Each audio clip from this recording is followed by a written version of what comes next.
Sang naga telah kembali. Pahlawan tidak akan pernah mati. Hahaha, seluruh bagian tubuhmu adalah titik lemahmu. Tenang seperti sebuah puisi, tetapi membara di dalam hati.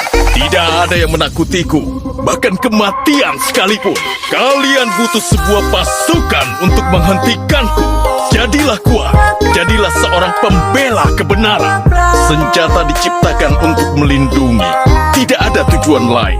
Sekarang, aku telah menjadi satu dengan tombakku. Ambil senjata dan bertarunglah bersamaku. Kelancanganmu tidak akan pernah dimaafkan. Hanya hati pemberani yang bisa terbang ke langit. Mundur atau mati, tentukan pilihanmu. Mundur bukanlah sebuah pilihan. Masa depan yang cerah menanti kita. Kebahagiaan ditemukan di diri sendiri.